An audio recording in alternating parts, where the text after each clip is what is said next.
Alejandra Iturbe es licenciada en Psicología por la Universidad Nacional Autónoma de México. Se especializó en niños con condiciones de neurodesarrollo. Alejandra tiene un diplomado en Diagnóstico e Intervención en las Condiciones del Espectro Autista, impartido por la Asociación de Autismo de Jalapa AC, así como un diplomado en Integración Sensorial y Análisis Conductual Aplicado.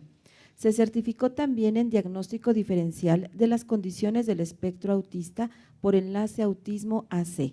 Ha trabajado como terapeuta titular de grupos como auxiliar académico y ha desarrollado cursos y talleres enfocados en la participación de niños en el arte.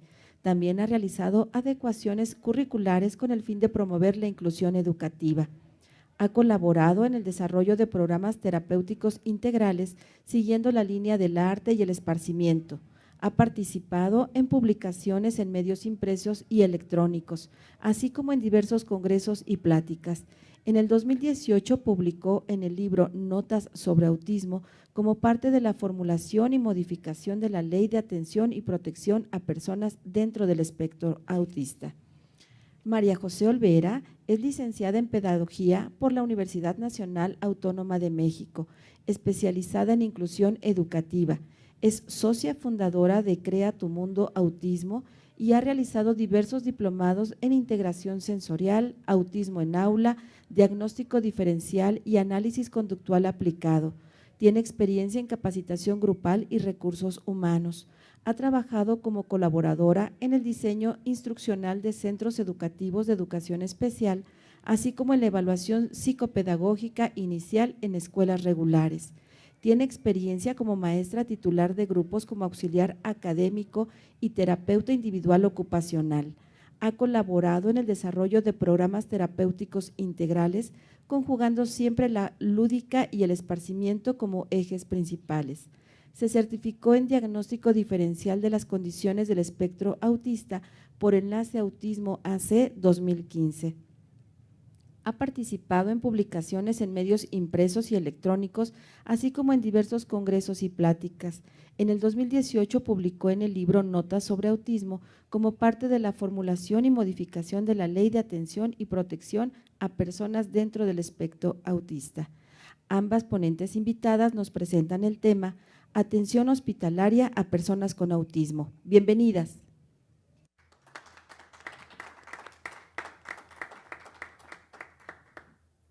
Muchísimas gracias por la invitación. Queremos agradecer al licenciado Luis Miguel Victoria Ranfla por invitarnos nuevamente a ser parte de estas jornadas. Es un gusto para nosotras poder estar aquí y ahora con un tema que es atención hospitalaria en personas con autismo.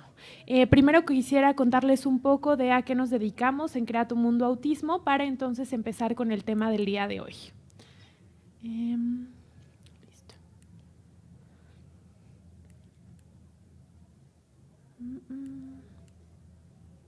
Ahí estamos, me parece que solo va un poquito lento. Bien, ok, bueno, somos un centro terapéutico integral, recientemente cumplimos nuestros primeros 7 años y tenemos diferentes áreas que componen nuestro centro terapéutico. Por las mañanas tenemos un programa de preescolarización para niños dentro del espectro con diagnóstico o en proceso de ser diagnosticados. Es un programa especialmente dirigido a niños de 2 a 5 años. Y es un programa pensado para consolidar el repertorio conductual básico, para preparar a los chicos para enfrentarse a la vida escolar. Este es un programa con el cual ya llevamos varios años y estamos muy contentas actualmente de llevarlo a cabo. Por las tardes tenemos un programa terapéutico que se compone como de 3 áreas principales. Terapias grupales con el fin de desarrollar habilidades socioemocionales en contexto, terapias de lenguaje y comunicación y terapias integrales. Además, a lo largo de todos estos años hemos llevado a cabo una campaña que se llama Inclusión sin pretextos. Es una campaña que tiene como fin sensibilizar a las escuelas. Cualquier escuela que nos esté viendo y que desee ser parte de la campaña puede ponerse en contacto con nosotros y entonces recibirá una plática de sensibilización para todo su personal. Esto con el fin de que cada vez se hable más de autismo y sobre todo dentro de los contextos escolares. Además, nuestro centro terapéutico tiene un área bastante grande de capacitación tanto a familias de personas con esta condición como a otros profesionales, ya sean psicólogos, pedagogos, docentes. También contamos con un área de diagnóstico diferencial, ambas estamos certificadas para ejercer el diagnóstico, y tenemos un área de acompañamiento a las familias. Una vez que reciben el diagnóstico, hemos diseñado toda una línea de acompañamiento a través del proceso, en donde diseñamos de forma personalizada para cada familia los pasos a seguir para comprender desde qué es la condición hasta cómo implementar algunas estrategias en la vida familiar. Realizamos evaluaciones psicopedagógicas, así como valoraciones de diferentes tipos, y tenemos un área bastante importante que tiene que ver con la inclusión educativa. Nos parece que una forma muy importante de impactar la calidad de vida de las personas con autismo tiene que ver con la vida escolar, y por eso para nosotros es muy importante que nos inviten a estas jornadas especiales de los CEPDIS. La inclusión educativa es un área fundamental en la cual estamos teniendo bastante injerencia y queremos continuar creciendo. Hasta ahora hemos brindado más de 50 pláticas y conferencias, y actualmente forma parte de nuestra comunidad 42 familias. Eso es a grandes rasgos lo que hacemos, y bueno, ahora me gustaría que María José Olvera nos contara un poco de qué vamos a hablar el día de hoy. Bien. Ahí estamos. Ok. Bien, pues me gustaría comenzar diciendo que un centro terapéutico, o en general una persona que está en la especialización del autismo como tal, ¿no? Que es la que provee o prevé de herramientas a los papás, a las terapeutas, a las escuelas, debería de enfocarse en todas las áreas. ¿Esto qué quiere decir? No solo ver la parte terapéutica, sino impactar en la calidad de vida integral de la persona y de sus familias.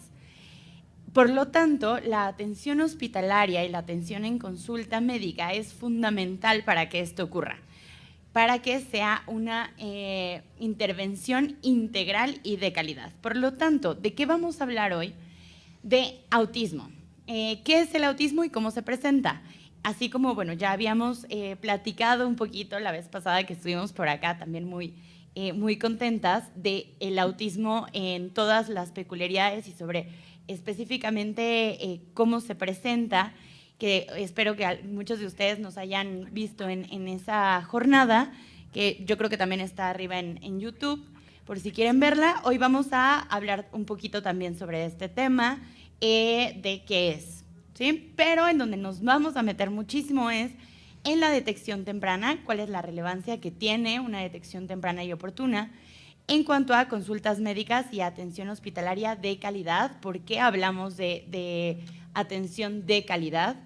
El cuarto punto que vamos a tocar hoy es qué debe de tomar en cuenta el personal médico. Vamos a hablar acerca de 24 estrategias, les vamos a dar 24 estrategias a todos los que nos están escuchando, y vamos a cerrar con qué falta por hacer, ¿sí? ¿Qué necesitamos hacer para que esta atención hospitalaria sea de calidad? Bien, entonces vamos a empezar con el primer punto de qué es el autismo. Perfecto, muy bien. Vamos a intentar enmarcar este tema. Hay muchas definiciones, hay muchos contrastes en cuanto a cómo se aborda el autismo, y nosotros proponemos entenderlo desde esta perspectiva. El autismo es una condición del neurodesarrollo que se caracteriza por un desarrollo atípico en cuanto a la forma en la que se establecen relaciones sociales y comunicación principalmente. Se caracteriza por presentar peculiaridades conductuales como, por ejemplo, la presencia de patrones rígidos o repetitivos de pensamiento, intereses muy específicos y peculiaridades en los procesos de pensamiento, el uso de los objetos, así como alteraciones sensoriales. Si desean ahondar en qué es el autismo y desean derribar algunos mitos que hay en torno a esta condición, los invitamos a ver la participación anterior que tuvimos con ustedes, donde ahondamos muchísimo más en este tema. Bien, entonces hablamos de 5 grupos de peculiaridades y hablamos de una forma diferente de ser y de sentir. El autismo es una forma distinta de desarrollo a nivel neurológico que se presenta en la infancia. No es más, no es un desarrollo menor, es un desarrollo diferente, únicamente. Bien, ahora los manuales diagnósticos de carácter psiquiátrico, como pueden ser, por ejemplo, el DSM-5 o el CIE-10, el autismo se define como un trastorno del espectro autista, pero en general nosotros hablamos más bien de una condición de vida y les vamos a contar un poco a qué nos referimos con esto. Para responder esta duda, si condición, si o trastorno, primero nos gustaría hablar de la palabra discapacidad. Generalmente tendemos a hacer esta pregunta abierta de si a ustedes les parece o si en general les parece que el autismo es una discapacidad. Y para eso nosotros tendríamos que definir cuál es el entorno que hace que esta persona tenga o no las herramientas para tener una buena calidad de vida. Entonces, la discapacidad depende del entorno y los apoyos en los cuales esta persona haya tenido acceso y entonces sea o no una persona con mayor nivel o grado de discapacidad. Entonces, nos gusta mucho hacer este ejemplo, que no sé si quienes nos están escuchando lo han escuchado antes con alguna de nuestras ponencias, pero creemos que ejemplifica muy bien esta parte de discapacidad, que es una persona en silla de ruedas puede tener el mismo nivel, grado o condición de discapacidad aquí en México que en el norte de Europa.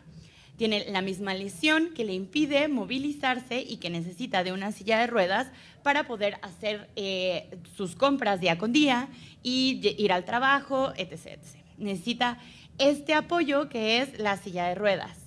Además de este apoyo, necesita otros muchos apoyos. Pensar que una persona aquí en México pudiera salir a las 8 de la noche, hacer el súper de forma completamente autónoma, tomar el transporte y trasladarse al súper, regresar, e independiente, sin necesitar de alguien más, hacer la compra del día, parecería un poco complicado, ¿no? Es decir, si nosotros lo pensamos, diríamos, híjole, la verdad es que está difícil.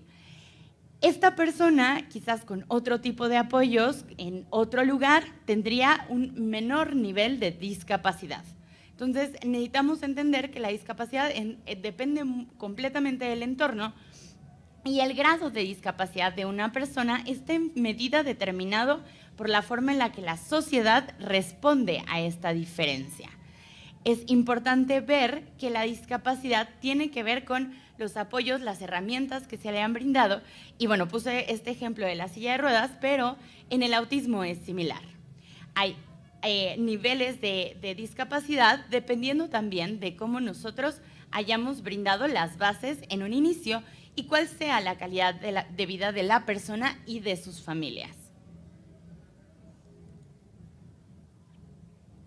Bien, cuando hablamos de trastorno, como se llama oficialmente en todos estos manuales diagnósticos que les comentamos, pensamos inmediatamente en únicamente la parte deficitaria y también en un estado estático que no se ve influido por el contexto. Esto que nos explicaba María José es sumamente importante. El grado de discapacidad sí está en función del contexto. El contexto en el que se presenta la persona determina el grado en el que será autónomo e independiente. Es un enfoque interesante que a nosotros nos ha funcionado bastante bien y que tiene que ver con, por ejemplo, todo este enfoque educativo de hablar de las barreras para el aprendizaje. Las barreras para el aprendizaje están en nosotros como adultos que rodeamos a los niños y que tenemos quizás prejuicios o miedos ante la diferencia. Entonces, transformar la perspectiva de nosotros como adultos en torno al desarrollo de los niños hará una diferencia e impactará su calidad de vida de una forma significativa. A esto nos referimos con condición y por eso no usamos el concepto de trastorno, ya que el énfasis está puesto en el desarrollo normal y no en el valor de lo diverso. Bien, y ahora vamos a platicar brevemente acerca de la palabra espectro. Ya hablamos sobre condición o trastorno, nosotros hemos decidido utilizar la palabra condición y ahora vamos a mencionar esta parte de qué es el espectro. Espectro se refiere a la amplia variedad de formas en las que el autismo se presenta. Cada persona con esta condición es única. Hay una frase que nos gusta mucho que es: si conoces a una persona con autismo, únicamente conoces a esa persona con autismo. Es muy complicado generalizar, ya que las habilidades y los retos están en función de cada una de las personas y también es importante mencionar que todos son distintos, todos somos diferentes. Hay islotes de habilidades y hay ciertos retos que requerirán de más apoyo Sin embargo, es un espectro.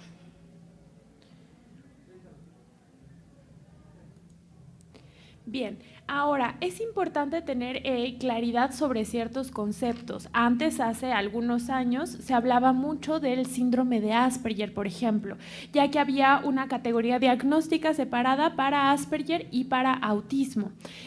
Ahora oficialmente esta categoría ha desaparecido y se habla de un trastorno del espectro autista. Majo nos hablaba del concepto de espectro y es importante entenderlo en este sentido. ¿A qué nos referimos con ello? Podemos encontrar a una persona, por ejemplo, con diagnóstico de autismo que no se comunica a través del lenguaje verbal, no usa la verbalización para vincularse con otros y a la vez podemos encontrar una persona con el mismo diagnóstico que presenta un desarrollo por encima de lo esperado en términos verbales, es decir, si usa la verbalización para comunicarse y vincularse con los demás. Entonces podemos encontrar una enorme gama de posibilidades.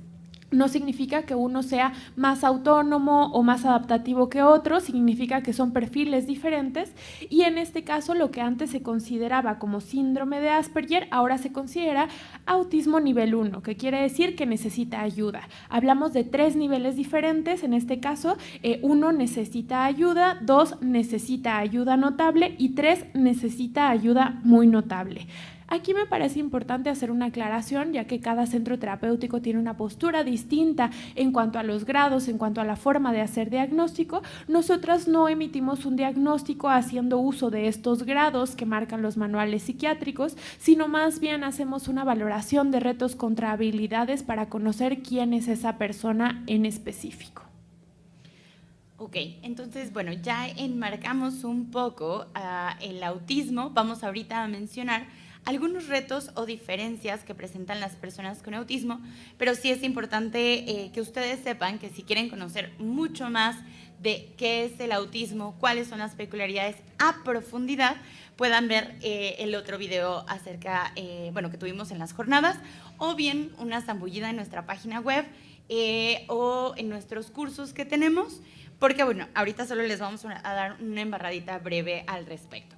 Entonces, la mayor parte de las personas dentro del espectro presentan retos y diferencias en algunas áreas, en algunos temas, y es importante observarlos o que ustedes lo tengan claro, ya que va a impactar en cómo la atención hospitalaria va a tener que ser un tanto distinta. Vamos a tener que hacer ciertos ajustes en esto. Entonces, hay algunas alteraciones en el proceso atencional, tanto en atención conjunta y dividida.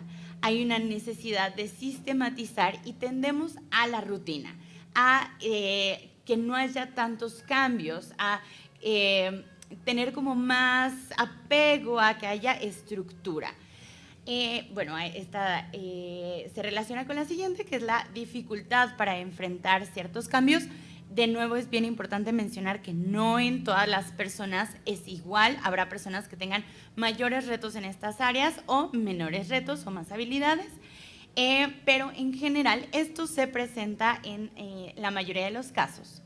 Hay baja tolerancia a la frustración, diferencia en cuestiones de planeación motora y cognitiva, diferencia en el desarrollo, inseguridad y ansiedad ante la novedad, diferencias en los procesos imaginativos y de simbolización, diferencia en el proceso de integración de la información.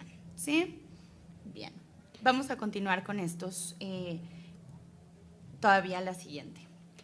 Bien, algunas otras peculiaridades que podemos observar en una persona con este diagnóstico son, por ejemplo, alteraciones en la referencia social.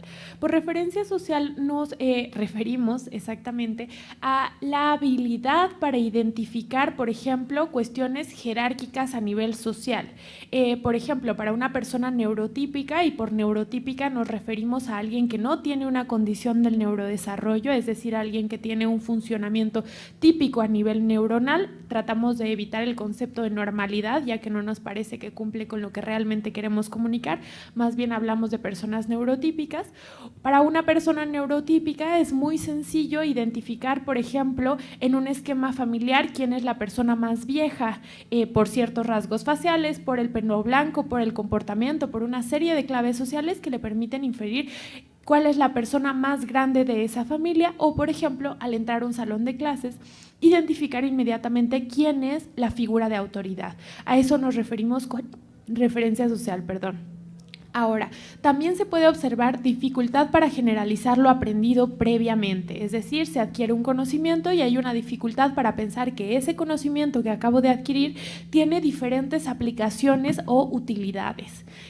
Se habla de un pensamiento visual, hay mucha bibliografía muy interesante y bibliografía además hecha por personas que están dentro del espectro autista que hablan de una tendencia hacia un pensamiento visual. En general ya verán que muchas de las estrategias de las cuales les vamos a hablar más adelante tienen que ver con apoyarnos de elementos visuales para la comprensión de ciertas secuencias lógicas. También se presentan muy buenas habilidades de memoria selectiva y hay una dificultad para aprender de forma espontánea. Muchos de los aprendizajes que se adquieren como de una forma muy natural en las personas neurotípicas, no es que las personas dentro del espectro no las puedan aprender, sino van a requerir un poco más de guía, quizás desglosar los pasos de una forma mucho más extendida y pausada para que puedan adquirir esos conocimientos. También podemos observar dificultades para resolver pequeños imprevistos y esto es algo que va a ser central a lo largo de nuestras estrategias. Y también podemos observar dificultades en cuanto a la comunicación y el lenguaje, como mencionábamos anteriormente, algo que es determinante en el diagnóstico es una alteración en el proceso comunicativo y de lenguaje. También podemos encontrar diferencias en la empatía. Aquí hay muchísimas cosas muy interesantes de qué hablar respecto a la empatía. No es que no haya empatía, ¿no? Para nosotras es muy importante y lo podrán ver en nuestra ponencia anterior, derribar mitos, porque se habla de que no son empáticos y el tema de la empatía es mucho más profundo y complejo de lo que uno se pudiera imaginar, ¿no? La empatía va en dos niveles, uno tiene que ver con la empatía cognitiva y el otro tiene que ver con la empatía afectiva. La empatía afectiva se refiere con la capacidad de sentir una emoción, por ejemplo, de sentir culpa cuando hiciste daño a alguien. Eso no se puede enseñar en un contexto terapéutico. Sin embargo, cuando hablamos de autismo, más bien nos referimos a dificultades o alteraciones en el proceso de la empatía cognitiva, que tiene que ver con saber qué hacer cuando genera una emoción en el otro. Y en eso se centra esencialmente nuestra intervención, sobre todo con un perfil de personas que tendrían un diagnóstico de síndrome de Asperger o de autismo grado 1. Bien, vamos a continuar. Bien, ahora es importante mencionar la parte de la detección temprana en este tema, ya que la mayor cantidad de las familias que se acercan a nuestro centro para recibir el diagnóstico son familias que han pasado por un buen número de especialistas. Desde la parte de pediatría nos llega una buena cantidad de familias, de papás y mamás, que se han visto como influenciados o identificados por el pediatra que les dice hay algo peculiar. Sin embargo, no son todos los casos. Y es importantísimo que lleguemos a la parte en donde la mayor cantidad de referidos vengan tanto de la parte de la escuela como de la parte pediátrica. Una detección temprana, un diagnóstico temprano, trae consigo una mejor calidad de vida. Se habla que los diagnósticos más o menos se están haciendo como a los 4 o 5 años. Hay diversos artículos que muestran que en realidad hay veces que llegan hasta los 7 años y no han recibido el diagnóstico oportuno. Y en este periodo de desarrollo es fundamental que haya intervención tanto educativa como terapéutica de calidad. Entonces, un diagnóstico temprano, un diagnóstico que llega a los 2 años, a los 2 años y medio, trae consigo que haya mejores repertorios conductuales básicos, que se haya trabajado la parte de atención, de imitación, de seguimiento de instrucciones y que tengamos bases para después iniciar el periodo, por ejemplo, de la primaria, ¿sí? Entonces, un diagnóstico temprano también hace que la aceptación por parte de la familia sea más oportuna, sea más temprana la parte de la aceptación. Digo, no podemos mencionar esta cuestión a profundidad, pero sí hay un asunto en cuanto al duelo familiar que se vive cuando una familia recibe el diagnóstico, que hay que siempre acompañar a la familia y trabajar en ello para que esto se dé de una forma adecuada. Asimismo, la implementación de los apoyos será fundamental. Habrá menor fracaso escolar, ya que tendremos este acompañamiento en cuanto a inclusión educativa, y habrá un mejor pronóstico en cuanto a autonomía e independencia. Las familias que son guiadas desde edades tempranas resienten esto, sobre todo en la etapa de la adolescencia, ya que venimos con un acompañamiento previo y oportuno. Muy bien, perfecto. Ahora quisiéramos compartirles algunos elementos que hemos tomado en cuenta para elaborar esta ponencia. Para nosotros fue sumamente relevante contar con la opinión, la perspectiva, las experiencias de algunas de las familias de nuestra comunidad. Entonces elaboramos una encuesta sobre atención médica a familias de la comunidad de Crea Tu Mundo. Agradecemos a todas las familias que participaron y de ahí obtuvimos como algunos datos que nos parece relevante compartir con ustedes, porque necesitamos saber cómo las familias se están sintiendo cuando tienen que llevar a sus hijos al médico. Ellos mismos tienen muchísimas cosas que aportar en cuanto a cómo se podría mejorar el sistema, cómo se podría impactar, y también nos pareció importante que ustedes escuchen cómo se han sentido, ¿no? Que podamos ver la otra perspectiva, la otra cara de la moneda, y que nos cuenten un poco qué ha pasado y qué impacto han tenido, por ejemplo, en el diagnóstico temprano, en la detección de algunas de las peculiaridades en el desarrollo de sus hijos. Entonces, bien, hicimos esta encuesta, les vamos a ir mostrando poco a poco algunas de las preguntas, y esta es una que quisiéramos mostrar desde un inicio. Antes de recibir el diagnóstico, esa es la pregunta, ¿algún profesional de la salud, médico general o pediatra, detectó que había algo diferente en el desarrollo de tu hijo o hija? El 41% contestaron que sí, el 59% contestaron que no. Entonces, bueno, aquí podemos ver que no en todos los casos el profesional de la salud estaba capacitado con signos de alerta, por ejemplo, para evaluar si es que se estaba dando, por ejemplo, un desarrollo tardío en cuanto a lenguaje y comunicación, o si había identificado que había estereotipias, o si había identificado que había camino de puntitas o ciertos signos de alerta que nos llevaran a pensar que había que acudir a un especialista. Ahora, ¿de qué tipo de profesional se trató? El 69% acudió, bueno, el pediatra fue el que identificó estos signos de alerta. El 31% fueron otros que pueden ser especialistas como psicólogos, como paidos, como neurólogos, o también hubo algunos que nos contestaron que también ciertas personas como ajenas a la parte médica, que más bien maestros, fueron los que identificaron estos signos de alerta. Decidimos empezar compartiéndoles esta información porque como profesionales de la salud tenemos una enorme responsabilidad en nuestras manos, ¿no? Todo profesional de la salud debería de hacerse responsable de tener conocimiento sobre los hitos del desarrollo, así como conocimiento sobre los signos de alerta, estar sensibilizado y ser un agente de concientización, así como tener la capacidad de canalizar a otros profesionales. Si pensamos en la vida familiar y en quién nos guía y da seguimiento al desarrollo de nuestros hijos, tenemos dos agentes fundamentales. Uno es la atención médica y el otro tiene que ver con la atención educativa. Entonces, para nosotros es muy importante el día de hoy dar esta ponencia porque normalmente nos hemos dedicado a capacitar y hacer llegar esta información al personal educativo, que tiene un papel fundamental. Pero también está todo el personal médico, el cual tiene una injerencia muy, muy importante, ¿no? Nos llegan muchísimas historias de familias, bueno, es que el pediatra o el médico general me llegó a comentar que es normal que no se presente el lenguaje hasta los 3 años, ¿no?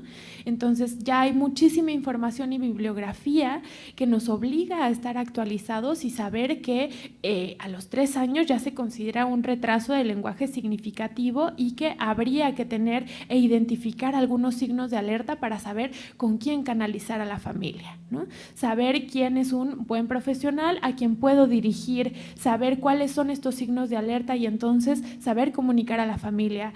esto y esto me llama la atención respecto al desarrollo de tu hijo y considero que valdría la pena que otro profesional emitiera su opinión. Entonces, de alguna manera, esta ponencia para nosotros es una forma también de sumarlos a este gran esfuerzo por hacer que en México cada vez la detección sea mucho más temprana. Como ya les hablábamos anteriormente, el que se detecte cada vez más temprano sí tiene un impacto muy considerable en la calidad de vida de las familias. Entonces, pongámonos objetivos claros, ¿no? Quizás llegar a que en México el rango de diagnóstico sea de 1 a 2 años y que no lleguemos con chicos que cumplen los 7 años y no han recibido la atención pertinente. Y para eso necesitamos de su apoyo. Muy bien. Ahora, hay un marco legal que apoya a todo esto que estamos diciendo. No nada más está en leyes generales, sino está en esta ley específica, que es la Ley General para la Atención y Protección a Personas con la Condición del Espectro Autista.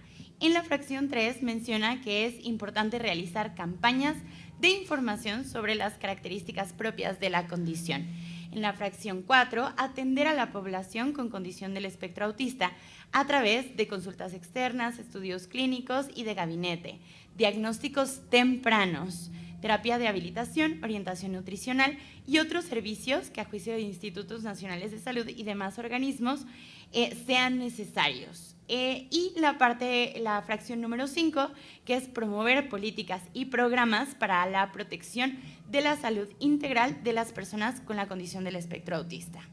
Entonces, ¿cómo vamos a hacer para que se promuevan estos programas? ¿O cómo vamos a hacer para que esto llegue a más y más personas?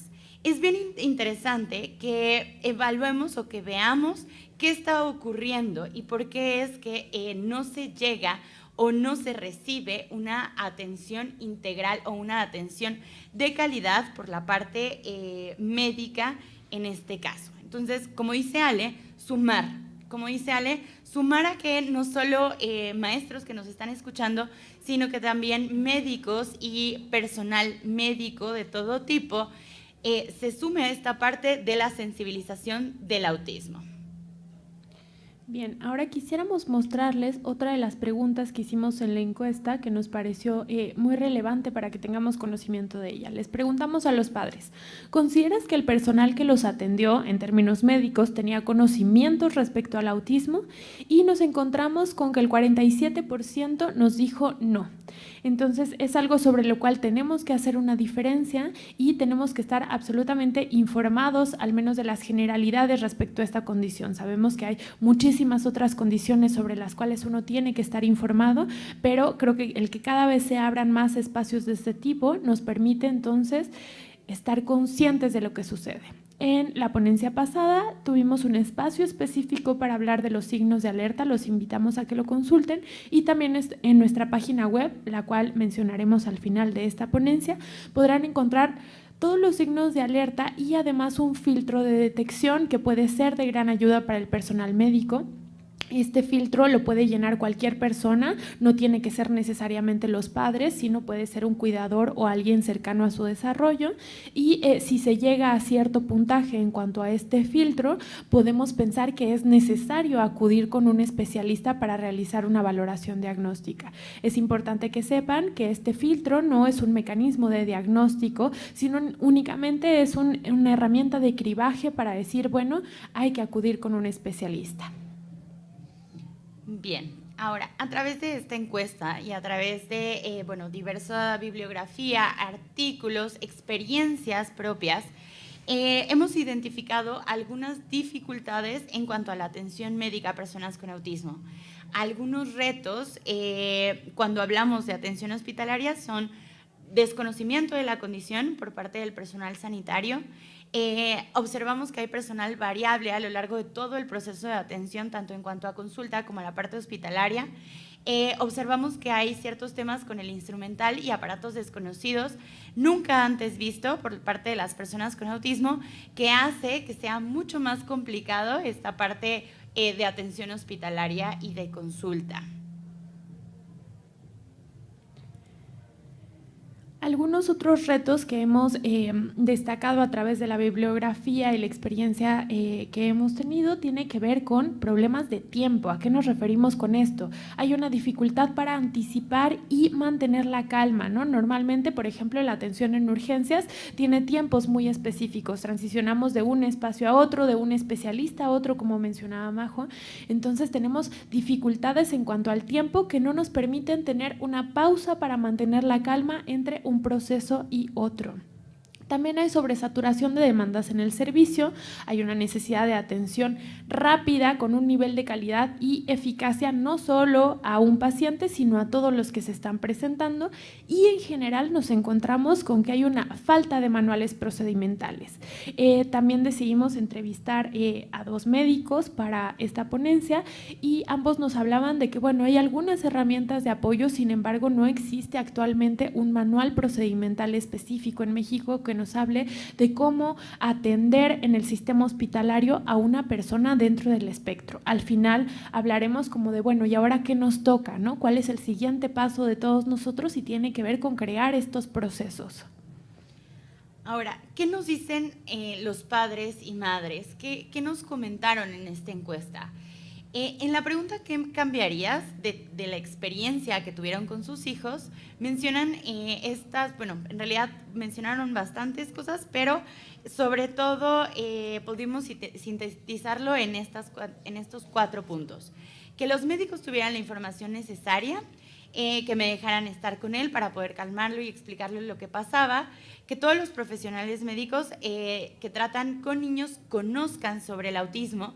De ser posible, me gustaría que las instituciones públicas tuvieran alguna capacitación constante para saber que hay personas neurodiversas y que requerían tratos distintos, que los profesionales de esta área, los profesionales de salud, estén actualizados y traten a los padres de manera amable y sean empáticos con las personas con autismo y que ellos puedan aprender a manejar las diferentes situaciones que se presentan. Y sobre todo que ningún autista es igual a otro, mencionaban. Entonces es importante que nosotros veamos cómo es no solo importante por parte de la parte terapéutica, ¿no? Sino que los papás y las mamás necesitan de que se hable más acerca del tema, que haya más sensibilización, que haya más conocimiento por parte del personal médico para que la atención hospitalaria sea realmente de calidad. Bien, hasta ahora hemos hablado como a grandes rasgos de qué es el espectro autista, hablamos de muchas de las peculiaridades que intervienen en el proceso, les mostramos algunos datos que nos han arrojado las familias que decidieron compartir con nosotros sobre las experiencias en el sistema hospitalario que han tenido y hemos hablado también como de la relevancia de la detección temprana y del rol del personal médico en este proceso. Ahora nos gustaría mencionar algunas cosas que es muy importante que el personal médico tome en cuenta de acuerdo con el perfil que hemos estado hablando. Hay un perfil particular de las personas dentro del espectro y entonces elementos que se deberían de tomar en cuenta son que, por ejemplo, las personas con autismo expresan el dolor de una manera distinta. Hablábamos de alteraciones en el proceso de lenguaje y comunicación. No es tan simple como que un niño diga exactamente qué le duele. Es un poco más complejo que eso. Incluso cuando recibimos a una familia en Crea tu Mundo, le solemos hacer una pregunta en particular que es si me pudieras decir en 5, en 3, en 10 puntos cuáles son tus preocupaciones principales respecto al desarrollo de tus hijos. Es muy frecuente que las madres y los padres nos digan cosas como no sé cuándo algo le duele, no sé en qué momento tengo que acudir al médico, veo que se comporta de una forma diferente pero me resulta muy difícil saber exactamente qué es lo que está pasando porque expresan el dolor de una manera diferente. Las personas con autismo se pueden mostrar sensibles, por ejemplo, ante texturas y temperaturas. Hay alteraciones en el proceso de integración sensorial y eso en una consulta médica es de suma importancia. Les daremos algunas estrategias para contrarrestar todas estas cuestiones. Cada persona, como mencionábamos antes, en cada persona se presenta de una forma diferente, pero sí hay una generalidad en que el procesamiento de la información sensorial, tanto a nivel gustativo, visual, táctil, olfativo, negativo es distinto. Puede estar exacerbado o puede ser un poco más bajo de lo normal. Tenemos chicos que quizás tienen un umbral muy alto del dolor o que tienen una forma reactiva de reaccionar ante él.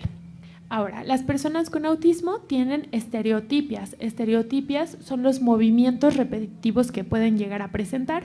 Por ejemplo, puede ser aleteo, dar vueltas en círculos, balanceo. Las estereotipias son propias de muchas otras condiciones, sin embargo, en el autismo se presentan de una manera muy clara. Y estas estereotipias pueden aumentar ante situaciones estresantes. Normalmente las estereotipias se llegan a presentar cuando hay mucha emoción y alegría, pero también se pueden presentar ante situaciones de estrés y es algo que ustedes deben de tomar en cuenta. Ahora, muchas personas con autismo no tienen lenguaje verbal, ya lo habíamos comentado, es difícil que contesten ante una pregunta, puede ser preguntas de sí y no o preguntas un poco más complejas, por lo tanto les vamos a dar varias estrategias que ustedes pueden tomar en cuenta para cuando nos enfrentamos a un perfil de una persona que no verbaliza aquello que le está sucediendo. Bien, pasamos a la siguiente. Ok, ¿qué más debemos de tomar en cuenta? Algo importante es que existen retos en la percepción, como decía Ale.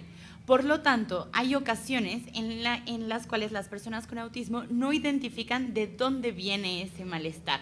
Y es probable que lleven mucho tiempo o muchas horas ya con este malestar y puede ocurrir que las familias prefieran evitar el estrés porque ya hay veces que se ha acercado a un doctor y entonces la reacción es tan adversa que a la siguiente prefieren evitar el estrés de acudir a una clínica o a un hospital, a menos que sea realmente necesario. Por lo tanto, puede ser que una persona con autismo llegue ya con un nivel de malestar demasiado alto.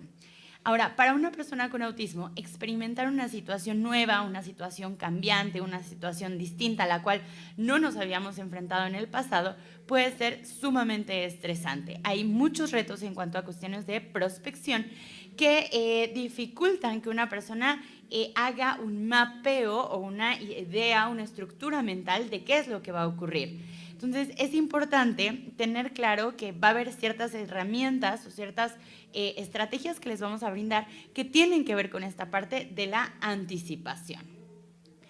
Es importante también saber, o importante que ustedes sepan, que una persona con autismo puede haber pasado por muchas situaciones para llegar a donde está en ese momento. Es decir, a los médicos les damos una sugerencia de que seamos empáticos con la familia y con la persona y que entendamos de dónde viene, entendamos de dónde parte, entendamos qué ha pasado con esta persona y que quizás justo haya habido un diagnóstico tardío, que quizás no hay una intervención terapéutica y por lo tanto no haya habido una anticipación, por lo tanto haya una reacción adversa o disruptiva en cuanto a la consulta o en la hospitalización.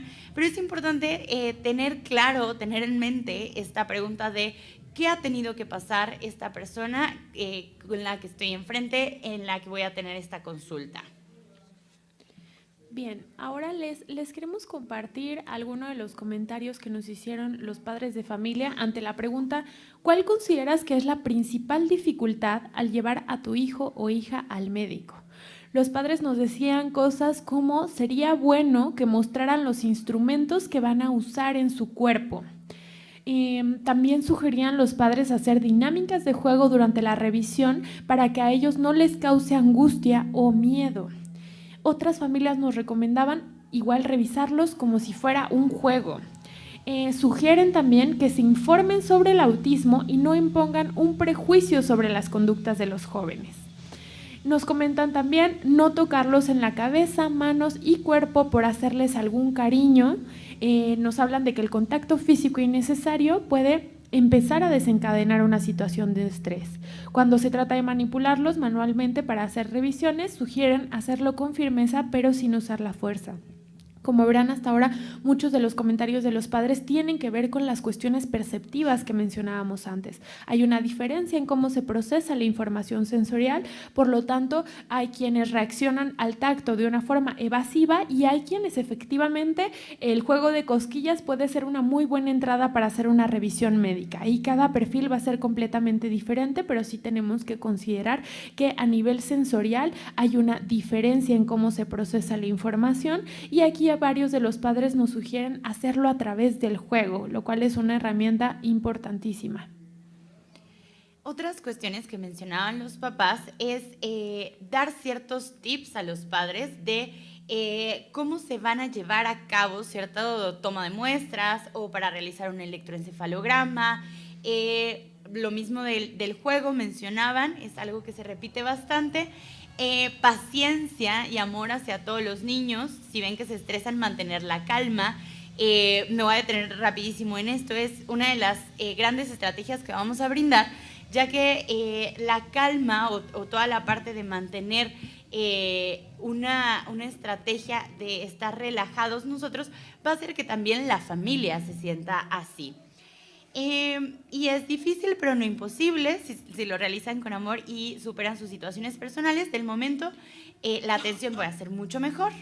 Amabilidad, servicio en su trabajo y que se actualicen, nos piden, que fuera tolerante y se adaptara a las necesidades del pequeño, irle explicando y mostrando qué es lo que va a ocurrir, qué se le va a hacer, qué procedimiento va a suceder.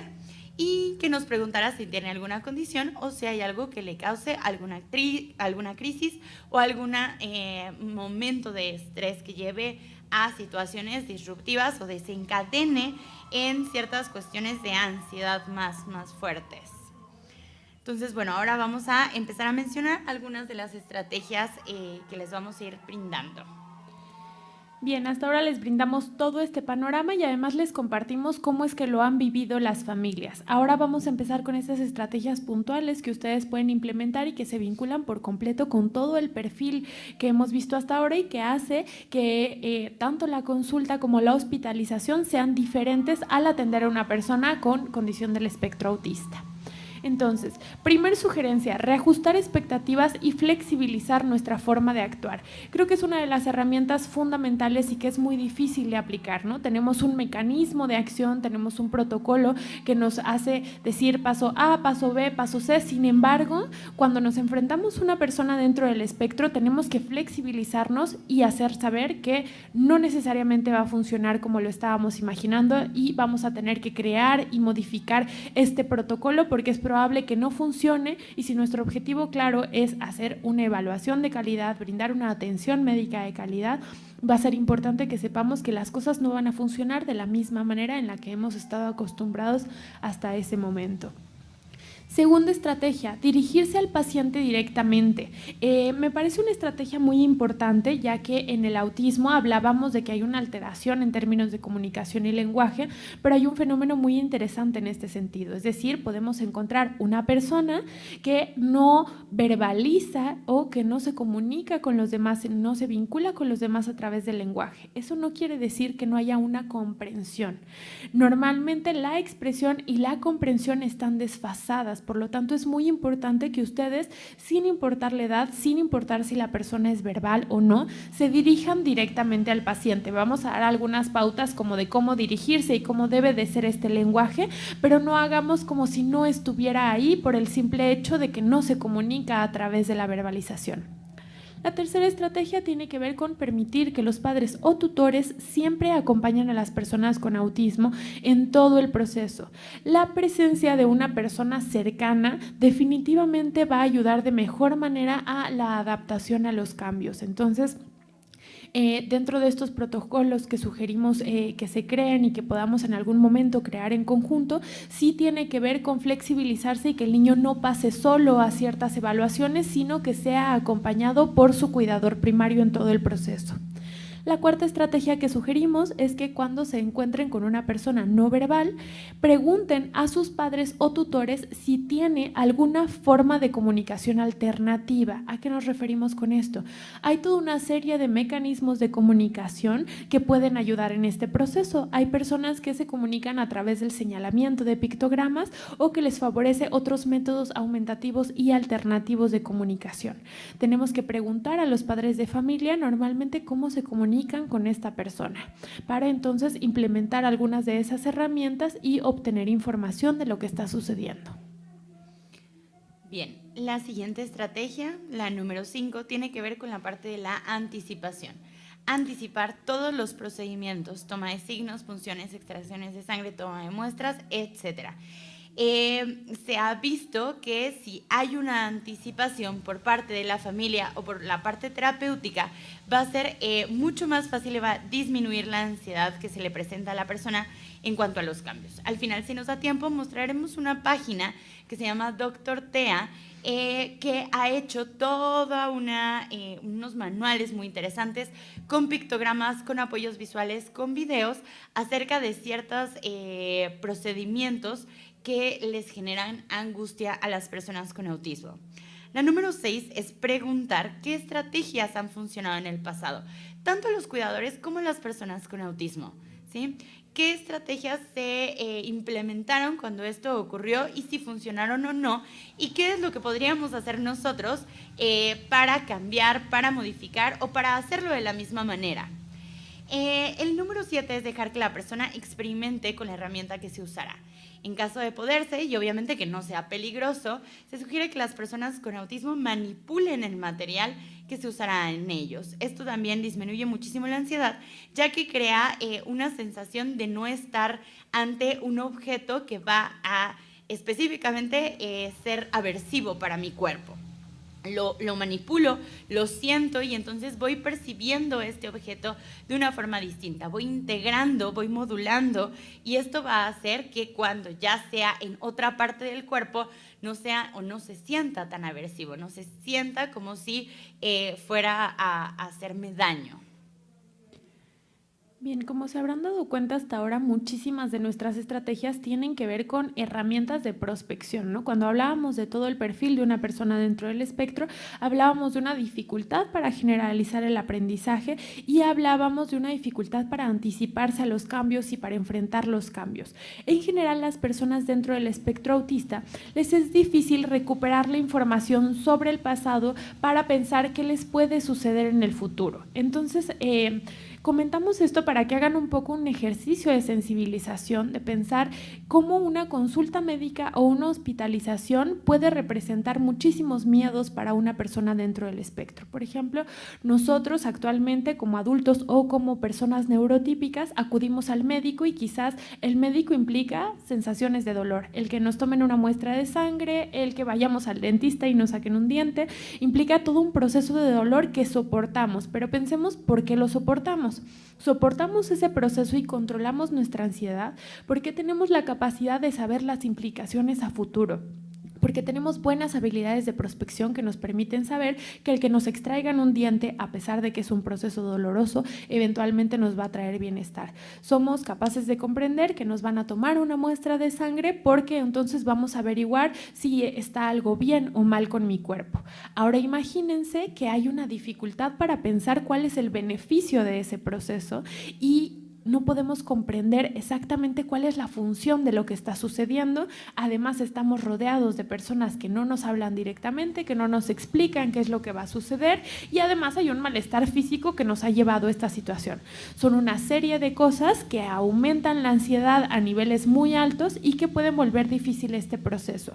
Se los comentamos de esta manera con el fin de que comprendan qué tan estresante puede ser, ¿no? Muchos papás nos han dicho: nos hemos sentido juzgados en este proceso, ¿no? Nos hemos sentido que el personal médico o en general la gente a nuestro alrededor nos juzga como que no somos capaces de controlar a nuestros hijos o que es un niño mimado o malcriado. Aquí hay algo muy importante. Desde luego, una persona con autismo puede ser una persona que no tiene buenos modales, una persona que no se comporta de la manera adecuada. Sin embargo, sí hay ciertas cuestiones propias de su condición que hacen que ciertas situaciones tengan un alto grado de ansiedad.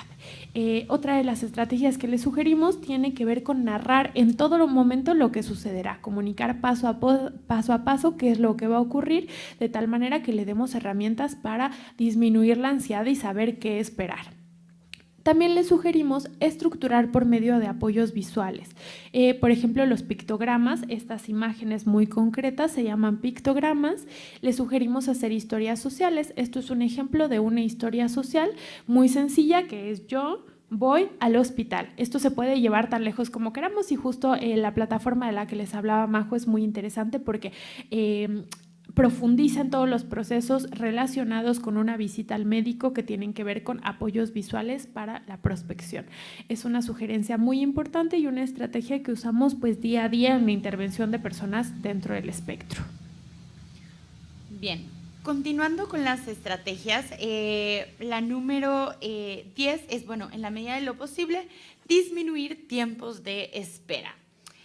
La número 11 es preguntar el perfil del paciente. Es súper importante que preguntemos cómo se comunica, como ya habíamos mencionado, si tiene algún método alternativo de comunicación que disfruta y que le interesa, ya que partiendo de sus intereses vamos a lograr crear cierto vínculo con la persona y entonces va a ser más sencillo que haya confianza, que haya un buen ambiente para que se preste a hacer ciertas cosas, a pruebas, a consultas, toda esta parte.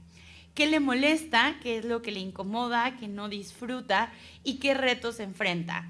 Si hay buena atención, si es que podemos decirle, por ejemplo, vamos a jugar a esto y a esto, y entonces a través del juego llevar a la consulta o llevar a la parte hospitalaria. Y la número 12 es modificar un poco el ambiente en la medida de lo posible, ubicar al paciente en una zona poco ruidosa, intentar que haya pocos instrumentos que puedan aumentar el nivel de estrés. De repente hay ambientes en donde generamos que haya o que se aumente este nivel de ansiedad o este nivel de estrés, ya que son muchos factores. Hay una percepción de que hay demasiados estímulos a su alrededor y esto no nos va a ayudar en cuanto a las consultas. Bien, vamos a seguir con las estrategias. La siguiente estrategia tiene que ver con la actitud de los profesionales. Nuestro trabajo como terapeutas, simplificándolo muchísimo, creo que sí se podría reducir de pronto a tener control sobre nuestras emociones, ¿no? Cuando tenemos control sobre nuestras emociones, somos capaces de modelar la reacción, somos capaces de guiar al niño, somos capaces de reforzar o no reforzar determinadas conductas. Por lo tanto, la actitud que tiene un profesional médico en esta situación va a ser la clave para que las cosas salgan bien. La apertura, hacerlo diferente, que lo venimos diciendo desde la estrategia número 1 hasta el nivel de sensibilización y de tacto que tiene para atender a la familia. Ahora, la siguiente estrategia tiene que ver con mantener la calma, evitar ser bruscos, intentar modular el tono de voz y reducir el número de palabras. Como hemos hablado hasta ahora, hay ciertos retos en cuanto a la comprensión y expresión. Por lo tanto, sí nos funciona decir cuestiones como muy concretas, pero necesitamos reducir el número de palabras y utilizar un lenguaje lo más sencillo y concreto posible. Muchas veces tendemos a decirles cosas específicamente a los niños que pueden resultar muy ambiguas o complejas de entender para una persona dentro del espectro, como por ejemplo, pórtate bien, ¿no? Analicemos qué significa pórtate bien. Pórtate bien tiene muchísimas implicaciones según el contexto. Es diferente portarse bien en casa que en la escuela, que en la iglesia, que en el transporte público, que en un parque. Para una persona dentro del espectro es difícil imaginar en qué se traduce portarse bien según el contexto, porque hay una dificultad para tomar todos esos elementos sociales que determinan y entonces te hacen saber qué es portarse bien. Tenemos que traducir esto en cosas muy concretas. ¿Qué te estoy pidiendo? Que te mantengas quieto. ¿Qué te estoy pidiendo? Que te sientes de esta forma y puedo modelar cómo te debes de sentar, te puedo mostrar y guiar de cómo debes hacerlo. Entonces tenemos que mantener un tono de voz específico y un lenguaje sencillo. Ahora, cada centro terapéutico tiene un abordaje diferente. Nosotros apostamos por guiar a los niños para que se adapten a un entorno cambiante y que puedan adaptarse a diferentes personas con diferentes formas de abordar las situaciones. Sin embargo, creo que en el contexto hospitalario el enfoque debe de ser hacer lo más pasajero y amable este proceso con el fin de realmente poder identificar qué está sucediendo. No es un momento para enseñarle al niño habilidades terapéuticas, sino para poder entonces brindarle una atención médica de calidad. Al final ya mencionaremos como algunas otras cosas que otros profesionales a nivel terapéutico o escolar podemos implementar para coadyuvar fuera del contexto médico para que estas experiencias sean mucho más agradables. Les sugerimos también respetar el espacio personal, hacer preguntas de si le agrada el tacto o no le agrada el tacto, evaluar cómo responde ante él, para entonces respetar ese espacio personal según la persona que tenemos enfrente. Estar preparados para trabajar en donde la persona se sienta más cómoda, eso puede ser en los brazos de sus padres o a veces en el suelo se sienten más seguros, entonces como les decíamos, la flexibilidad será fundamental para que podamos brindar una atención de calidad. También les sugerimos permitir que la persona con autismo pueda mantener un objeto o muñeco que le transmita seguridad. Es muy común que las personas dentro del espectro tengan algún objeto transicional o algún objeto de apego en particular. Entonces, permitir que tengan estos objetos consigo durante todo el proceso puede ayudarlos a mantener la calma. Es un elemento que les brinda tranquilidad, que les da sensación de una secuencia que se mantiene y que les permite responder de mejor manera ante las demandas del entorno. Bien, la siguiente estrategia es permitir al acompañante que utilice recompensas o estrategias distractoras. Es fundamental también conocer en este perfil que les veníamos mencionando qué es lo que le interesa, qué es lo que le puede llegar a funcionar, qué estrategias podemos implementar como distractores para que en ese momento se logre de mejor manera la consulta. Prever el uso de pequeños sedantes o anestesias en algunos momentos va a ser necesario. La siguiente estrategia es no exigir o apurar a los acompañantes para calmar al paciente, lo que mencionaba Ale es fundamental. Nos han mencionado que los padres y tutores de repente se pueden llegar a sentir muy enjuiciados, que pueden llegar a sentir que hay mucha presión de cómo su hijo debería de comportarse. Para personas adultas también nos han mencionado que ser una persona adulta que va al médico a consulta puede llegar a ser muy estresante porque se espera que se comporte de determinada manera. Entonces, cuidar los juicios, ser pacientes y tener empatía hacia las personas con autismo. No apurar que entonces el niño esté más tranquilo, sino más bien apoyar a la familia. ¿Qué necesitas tú para que esto se pueda llegar a lograr? En caso de extracciones de sangre o muestras, contener físicamente, sin embargo, también hay que tener delicadeza y saber en qué momento apoyarnos de otras personas, de personas cercanas o de hacer equipo también con centros terapéuticos o con las terapeutas de la persona y entonces establecer en conjunto estrategias o métodos. Si es que en algún momento no funciona, entonces poder ser flexibles y decir, bueno, para la siguiente vamos a hacer esto, vamos a implementar este camino para que entonces disminuyan conductas disruptivas y logremos nuestro objetivo sin que la persona sufra o tenga algunas conductas de estrés o ansiedad demasiado grandes. Y la última es realizar, bueno, la última en cuanto a esta diapositiva es realizar una simulación sobre otra persona u objetos. Es muy interesante cómo una persona con todas estas dinámicas o todas estas estrategias puede llegar a permitir de una forma adecuada el contacto físico. Si observa que en otra persona no hay una muestra exacerbada de ansiedad, puede llegar a mostrar más calma y entonces que sea mucho más fácil y mucho más sencillo hacerlo. Ahora, es importante mencionar que todas estas estrategias que estamos brindando sí van a ser o van a impactar directamente en la familia, siempre y cuando tengamos una actitud de empatía hacia la persona y hacia las familias. Algo que nos mencionan mucho es, pues sí, como me sentí presionado, apresurado, enjuiciado y estas estrategias también vienen acompañadas de una actitud distinta. Bien, vamos a cerrar con las estrategias. Tenemos un par más que comentarles. Una de ellas nos parece muy importante, orientar sobre el tiempo que va a transcurrir utilizando herramientas gráficas o sonoras. ¿A qué nos referimos con esto? Hemos hablado ya muchísimo de las dificultades de prospección, de saber qué se espera. Entonces, ahora sumémosle a esto la dificultad para pensar en qué momento va a acabar este proceso. ¿Cuánto tiempo voy a permanecer en el hospital? ¿Cuánto tiempo va a durar la consulta? Después de esto, ¿qué sigue?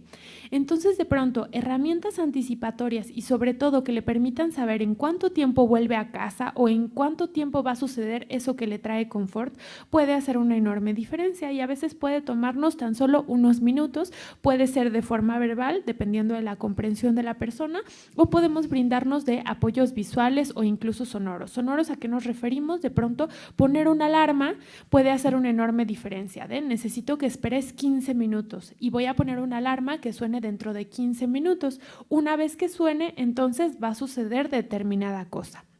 O todos estos apoyos visuales para que sepa los pasos que componen la situación. Por ejemplo, en este momento vamos a tomar una muestra de sangre, después vas a esperar en la sala de espera, luego te vamos a hacer un electroencefalograma y después te vas a casa. Una vez que haya sucedido A, B y C, entonces puedes ir a casa. Ahora, anticiparnos y establecer un plan de acción en caso de ocurrir conductas disruptivas como agresión y autoagresión. Hemos hablado hasta ahora de que puede ser una situación sumamente estresante, por lo tanto, puede ser que se lleguen a presentar conductas agresivas hacia el personal médico o hacia su familia o conductas autolesivas. Hay chicos y chicas que ante un alto grado de ansiedad se agreden a sí mismos. Ahí que tenemos que aplicar muchas de las estrategias que ya hemos comentado, hablar con el cuidador primario y preguntarle normalmente qué estrategias han implementado ante esta situación. Bien, hasta ahora estas son las 24 principales estrategias que hemos decidido compartir con ustedes para aplicar en el contexto hospitalario, en el contexto clínico, en los procesos de atención médica. Hay muchas otras cosas que se pueden hacer desde fuera, muchas cosas que nosotros hacemos como centro terapéutico y que sugerimos también a las escuelas implementar. De pronto que haya jornadas en las que simulamos la atención médica puede hacer una diferencia, que las escuelas preparan a los niños tanto con autismo como sin alguna condición para qué esperar de una consulta médica, para qué esperar de una hospitalización. Eso nos puede ayudar a disminuir el grado de ansiedad y entonces que sepan qué esperar de estas situaciones. Se lo sugerimos ampliamente tanto a otros terapeutas que nos puedan estar escuchando como a los docentes. Y también hay muchas cosas que dentro del contexto familiar se pueden implementar, que es preparar a los chicos para estas situaciones. Hay diversas herramientas como las que les vamos a mostrar a continuación y también hay muchos videos en YouTube que pueden hacer que para el chico sea más familiar cómo vivir estas experiencias. Pero no me quiero adelantar. Entonces, ¿qué falta por hacer? Falta por hacer manuales procedimentales y adaptación a protocolos. Falta sensibilizar acerca de los signos de alerta, acerca de cuáles son las conductas o las peculiaridades de las personas con autismo.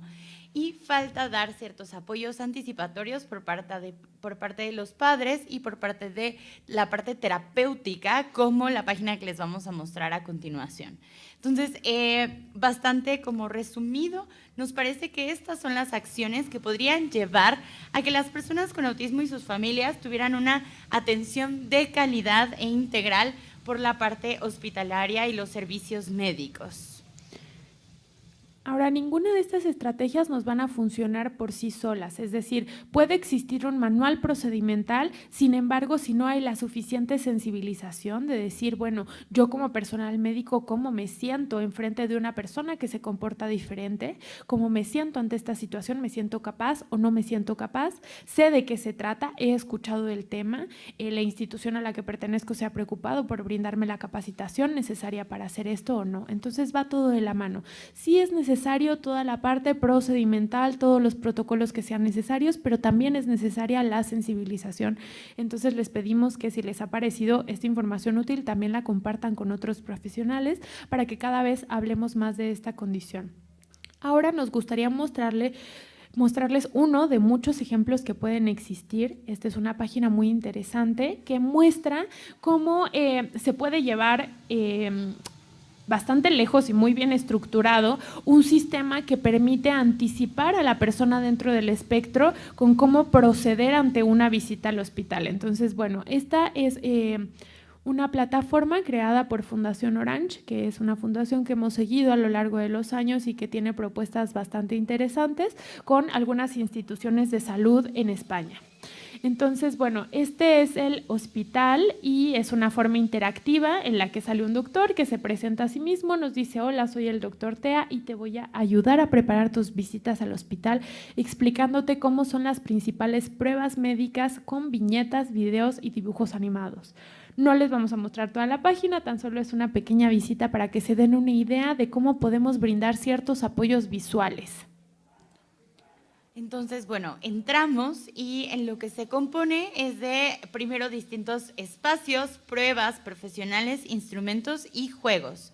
Entonces, en cada uno de estos rubros nosotros podemos entrar e interactuar con la página y va a venir herramientas anticipatorias. Entonces, por ejemplo, ahorita nos vamos a meter a la parte de pruebas para observar un poco cómo es que funcionan estas herramientas anticipatorias y vamos a escoger alguna que puede ser el electro. Entonces nos vamos, aquí vienen como en dibujos, en viñetas y viene seccionado por dibujos animados, secuencias de estos, lo que veníamos comentando acerca de historias sociales o una estructura de qué va a ocurrir paso a paso, un video de una persona, de un niño siendo sometido a un electro y un acompañamiento del lugar en 3D, en un video en 3D, en donde se muestra cuáles son los espacios en los que va a estar esta persona con autismo y para que haya una anticipación correcta y completa de hacia dónde se va a dirigir, qué es lo que va a hacer primero, en lo que comentaba Ale de en qué momento va a terminar esta prueba, por dónde voy a entrar, por dónde voy a salir y todo lo que tiene que ver con paso a paso y una estructura completa del momento de las pruebas. Entonces aquí el papá, la terapeuta va a hacer esta guía, ¿no?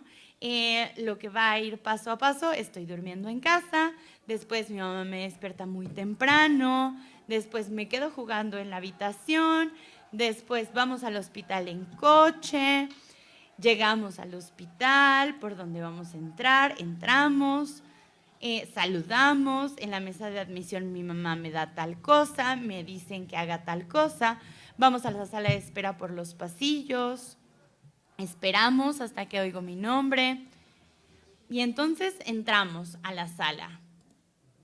Y yo me siento en la camilla, veo en la pantalla del ordenador y así 35 viñetas que van explicando poco a poco lo que sucederá, que no nos vamos a quedar solos, que es importante que siempre tengamos los electrodos puestos, que no nos lo podemos quitar, ¿no? Todo esto va a hacer que la persona se sienta mucho más en confianza, que haya una estructura clara y que disminuya la ansiedad y que se permita hacer este estudio. Que acordémonos que, bueno, la función de todas estas estrategias es que lleguemos a una parte de salud, que entendamos que estamos ahí y que después vamos a salir de ahí mejor, que vamos a lograr este estudio, que vamos a poder hacer estudios rutinarios de sangre. Nos hemos encontrado con la parte de que en muchas personas con autismo no se hacen estudios rutinarios de sangre justo porque genera mucho estrés y mucha angustia, por lo tanto las familias no saben cómo está la persona con autismo físicamente y de salud. Entonces, bueno, aquí podemos ver toda esta parte de estructura y de anticipación, lo cual hace que todo sea mucho mejor. Por un lado tenemos estos apoyos visuales, no están desde luego todas las pruebas que existen a nivel médico, pero sí hay muchas de ellas. Y también tenemos como otro camino que se puede seguir, que es, por ejemplo, ya mostrar videos específicos para que la persona sepa qué esperar de la situación, ¿no? Algunas de las estrategias que les dábamos era modelar cómo se llevan a cabo y esta es una forma de hacerlo bastante sencilla, mostrar un video de lo que va a suceder para que entonces el niño tenga las herramientas anticipatorias suficientes para disminuir el grado de ansiedad. Les sugerimos mucho esta plataforma que además no solo de ser útil tanto a nivel pre, es decir, antes de acudir a la consulta médica, como para el personal médico, también les puede dar muchísimas ideas, ¿no? Los invitamos a navegar, a profundizar en esta plataforma para que entonces ustedes como médicos, como personal médico, como docentes, como terapeutas, empiecen a crear sus propias estrategias anticipatorias que les sirvan a los chicos para entonces realmente tener una atención de calidad, que este proceso sea más amable tanto para el personal médico como para la persona dentro del espectro. Bien. Vamos a regresar a la presentación, por favor. Entonces, bien. Entonces, ¿qué falta por hacer o por qué estamos en este? Igual y le podemos cambiar, sí, claro, a la siguiente. ¿Por qué venimos a platicar de esto el día de hoy? Nos parece que la práctica clínica diaria demuestra que cuando ha existido detección temprana, anticipación previa, entrenamiento específico, sensibilización por parte de todas las personas y todo el contexto que rodea a las personas con autismo, habituación a los procedimientos y trabajo en equipo, disminuye considerablemente la ansiedad y los retos presentados en consulta y hospitalización. Aumenta la calidad de vida de la persona con autismo y sus familias. Y esto se ve directamente reflejado, lo vemos día con día. Entonces, hacer equipo nos parece fundamental, que nos escriban, que nos comenten cuáles son sus dudas respecto a esto, que nos pidan su opinión respecto a cuáles son las estrategias que ustedes han implementado o cuáles han sido las situaciones por las cuales han tenido que enfrentarse y colaborar para hacer estos manuales procedimentales. Siempre vamos a estar bien abiertas y bien contentas de escucharlos, de leerlos y de hacer equipo y de trabajar porque se haga una mejor labor en cuanto a la calidad de vida de las personas con autismo y sus familias. Pues agradecemos muchísimo la invitación a ser parte de estas jornadas. El día de hoy hablamos de muchas cosas, en realidad hablamos sobre qué es el autismo, cómo se presenta, hablamos de la importancia de la detección temprana, hablamos de las consultas médicas y la atención hospitalaria de calidad para las personas dentro del espectro. Les dijimos qué debe de tomar en cuenta el personal médico y dimos 24 estrategias puntuales para aplicar en este contexto específico. Y por último, les devolvemos la responsabilidad al abrir la pregunta ¿qué falta por hacer? ¿En qué me involucro yo? Sin importar cuál sea mi trinchera o mi ámbito de trabajo, de qué manera estoy involucrado para impactar en la calidad de vida de las personas con autismo y sus familias. Esperamos que haya sido una ponencia interesante para ustedes y sobre todo que haya sido de utilidad. Les vamos a compartir también nuestros datos de contacto para cualquier cosa que necesiten y en lo que los podamos apoyar. Y bienvenidas todas las dudas y comentarios. Muchas gracias. Gracias.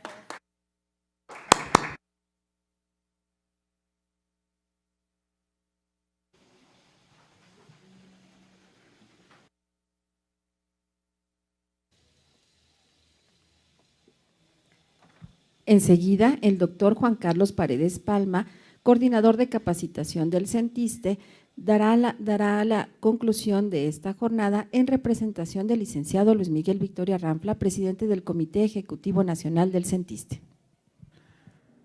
Buenas tardes, agradecemos mucho la participación y la colaboración de la maestra María José Olvera Huerta, así como también de la maestra Alejandra Iturbe Ormaeche, para contribuir a la capacitación continua de todos nuestros trabajadores, de todas las educadoras de la EBDI, y no solamente de las educadoras de las EBDI, sino también del personal de salud que integra nuestra gran institución.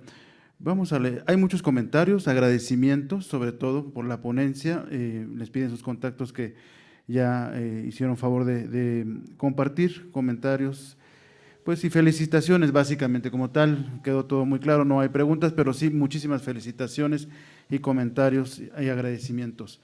Vamos a leer su reconocimiento. El Sindicato Nacional de Trabajadores del ISSSTE otorga el presente reconocimiento a la maestra María José Olvera Huerta, directora y fundadora del Centro Terapéutico Integral Crea tu Mundo, por su participación como ponente en la jornada de capacitación para EBDI, atención hospitalaria en personas con autismo, realizada el 27 de abril de 2022 desde la Sala Internacional Dr. Julio Cortázar Terrazas del CEN del CENTISTE. Está firmada por el presidente del CENTISTE, el licenciado Luis Miguel Victoria Ranfla. Asimismo, vamos a entregarle un obsequio con todo cariño, como agradecimiento por contribuir a la capacitación continua de todos nuestros trabajadores. Gracias.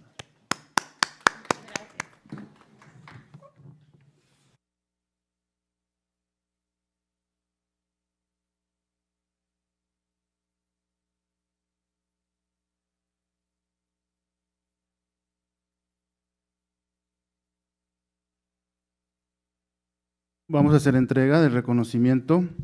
El Sindicato Nacional de Trabajadores del ISSSTE otorga el presente reconocimiento a la maestra Alejandra Iturbe Ormaeche, directora y fundadora del Centro Terapéutico Integral Crea tu Mundo, por su participación como ponente en la jornada de capacitación para EBDI, atención hospitalera en personas con autismo, realizada el 27 de abril del 2027 desde la Sala Internacional Dr. Julio Cortázar Terrazas del CENTISTE.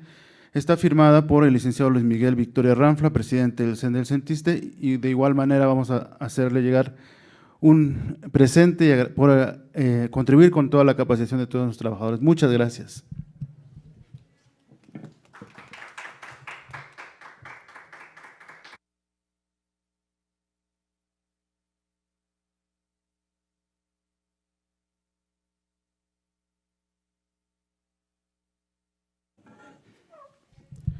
Agradecemos a todos los que están aún conectados en estas jornadas que desde hace ya mucho tiempo se están realizando para la capacitación continua del personal de las EBDIs, pero también de todo el personal de salud. Agradecemos esas conexiones, nos vemos la siguiente jornada y a nombre del licenciado Luis Miguel Victoria Ranfla, pasen ustedes buena tarde y muchas gracias.